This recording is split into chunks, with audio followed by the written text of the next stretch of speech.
প্রিয় দর্শক, আসসালামু আলাইকুম। সৌদি মরুভূমি জুড়ে বেগুনি ফুল। সৌদির মরুভূমি জুড়ে ফুলের এমন বাহার কে দেখেছেন কবে? তুমুল বৃষ্টির পর পুরো চেহারাটাই যেন পাল্টে গেছে। রুক্ষ সূক্ষ্ম মরুভূমিতে প্রাণের সঞ্চার হয়েছে। তপ্ত বালু পড়ে বের হয়েছে ল্যাভেন্ডার। এমন বিরল দৃশ্য দেখতে দেশ বিদেশ থেকে পর্যটক ছুটে আসতে শুরু করেন।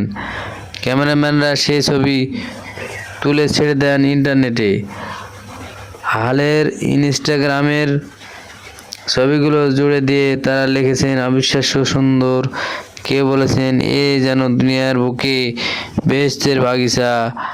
বাড়িয়ে বলেছেন কি আন্তর্জাতিক গণমাধ্যমগুলো সেখানে ঘুরতে যাওয়া পর্যটকদের কাছে এমন প্রশ্ন করেছেন। সৌদি আরবের বাসিন্দা মোহাম্মদ আল মুতাইরি 6 ঘন্টা ঘড়ি চালিয়ে ইরাক সীমান্তের কাছাকাছি রাফা শহর পৌঁছেছেন। তিনি ফুলের মরুভূমি দেখে জানান, সৌদি আরবের এমন দৃশ্য কেউ আশা করেন না। বেগুনি ফুলগুলো সৌদি আরবে ওয়াইল্ড ল্যাভেন্ডার বা বনো ল্যাভেন্ডার নামে পরিচিত। তিনি বলেন, এই সুগন্ধ দৃশ্য আত্মাকে সতেজ করে তোলে। রাফা শহরের চারপাশে শুধু মরুভূমিতে এখন যদ্দূর চোখ যায় কেবল বেগুনি ফুলের সমারোহ।